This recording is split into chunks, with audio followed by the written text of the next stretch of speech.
சமையல் திருவிழாவின் நண்பர்கள் மற்றும் குடும்பத்தினருக்கு அன்பான வணக்கங்கள். இன்றைக்கி நம்ம சேனலில் உளுந்தங்களி எப்படி செய்யலாங்கிறத பார்க்க போகிறோம். அதுக்கு தேவையான பொருட்களை நான் இங்கே ஷேர் பண்ணியிருக்கிறேன். வாங்க இது எப்படி செய்யலாங்கிறத இப்போ நம்ம பார்த்துடலாம். முதல்ல ஸ்டவ் ஆன் பண்ணி அதில் ஒரு கடாய் வச்சுருங்க. கடாய் நல்லா சூடானதுக்கப்புறமா நம்ம எடுத்து வச்சுருந்த உளுந்தில் பாதி மட்டும் சேர்த்துட்டு அதை முதல்ல நல்லா வறுத்துடலாம். ஃப்ளேமை கூட்டவோ குறைக்கவோ இல்லாமல் ஒரே தீயில், அதாவது மீடியமில் வச்சுட்டு நல்லா வறுத்துடுங்க.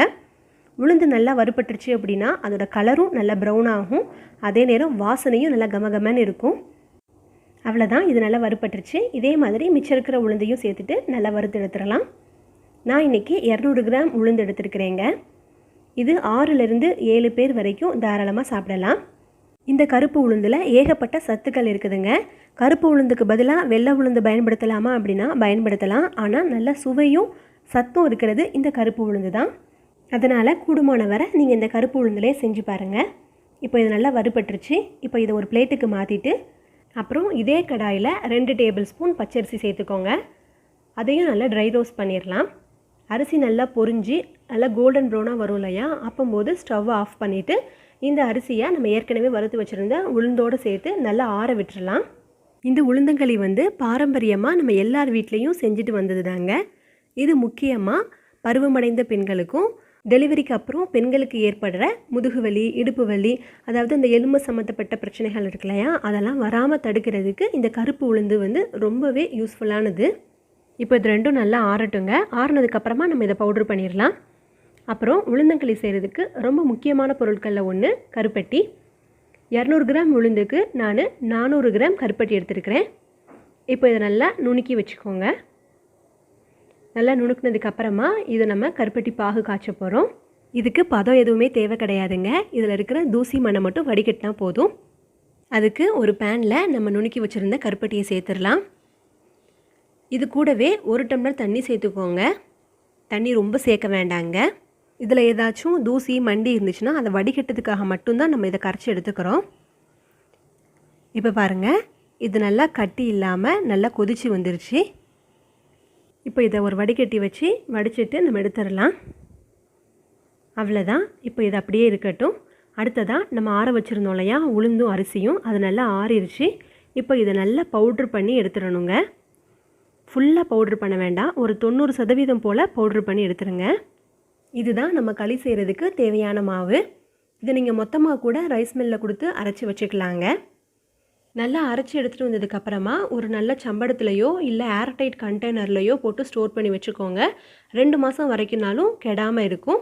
ஈரம் படாமல் மட்டும் பார்த்துக்கோங்க. களிமாவு மொத்தமாக செஞ்சு வைக்க போகிறீங்கன்னா அதுக்கான அளவு நான் இங்கே ஷேர் பண்ணியிருக்கிறேன், பார்த்துக்கோங்க. இப்போது மாவு கருப்பட்டி ரெண்டுமே ரெடியாக இருக்குது. இப்போ இந்த களி கிண்டுறதுக்கு முன்னாடி இந்த மாவை மட்டும் கொஞ்சமாக கரைச்சிக்கிடலாம். நம்ம டேரெக்டாக கிண்டுனாலும் கிண்டலாங்க. இப்போ நம்ம வீட்டில் ஆச்சியெல்லாம் எப்படி கிண்டுவாங்க அப்படின்னா கருப்பட்டி கூட கொஞ்சமாக தண்ணி சேர்த்துட்டு இந்த மாவை கொஞ்சம் கொஞ்சமாக வச்சு கிளறுவாங்க. அவங்களுக்கு அதில் நல்லா எக்ஸ்பீரியன்ஸாக இருக்கும். அதனால் மாவு கட்டிப்படாமல் நல்லா நீட்டாக கலந்து கிண்டிடுவாங்க.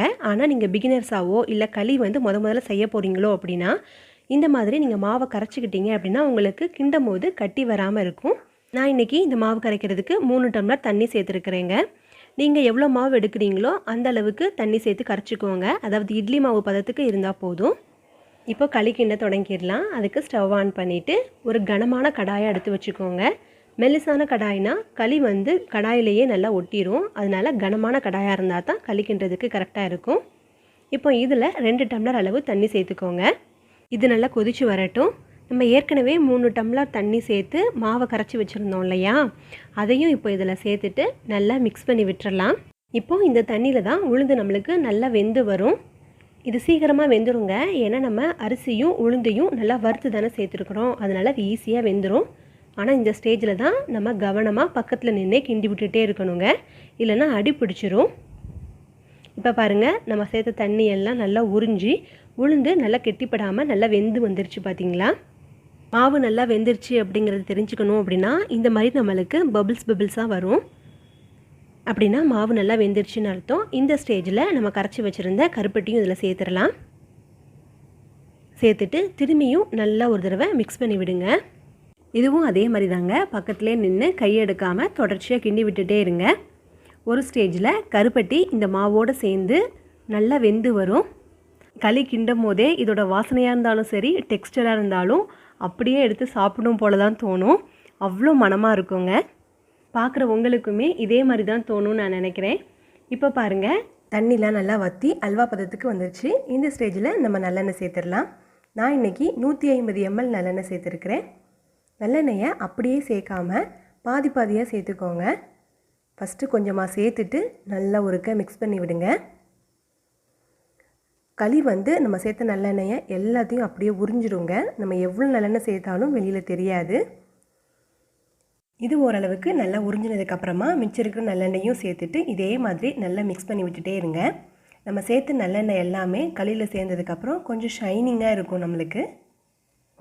இப்போ எண்ணெய் நல்லா உறிஞ்சினதுக்கப்புறமா ஸ்டவ் ஆஃப் பண்ணிடுங்க. அவ்வளோதான், களி ரெடி ஆயிடுச்சு. இவ்வளோதாங்க, சுட சுட மணமான உளுந்தங்களி ரெடி ஆயிடுச்சு. நல்லெண்ணெய், கருப்பட்டி, உளுந்தோட காம்பினேஷன் வேறு லெவலில் இருக்கும். நீங்களும் இந்த ஆரோக்கியமான உணவை வீட்டில் ட்ரை பண்ணி பார்த்துட்டு எப்படி இருந்ததுங்கிறத கமெண்ட் செஷனில் சொல்லுங்கள். நீங்கள் ஃபஸ்ட் டைம் சமையல் திருவிழா சேனலை பார்க்குறீங்கன்னா மறக்காமல் சப்ஸ்கிரைப் பண்ணிக்கோங்க. இப்போ இந்த உளுந்தங்களியை டேஸ்ட் பண்ணிடலாம். நம்ம 3 விரலால் அப்படியே உளுந்தங்களி எடுத்து பாருங்கள், இது எவ்வளோ சாஃப்டாக பஞ்சு மாதிரி இருக்குன்ட்டு. கையில் ஒட்டவே ஒட்டாதுங்க. லைட்டாக நல்லெண்ணெயில் தொட்டு வாயில் வச்சாலே போதும், ஈஸியாக கரைஞ்சிரும். நல்ல மணமாகவும் இருக்கும்.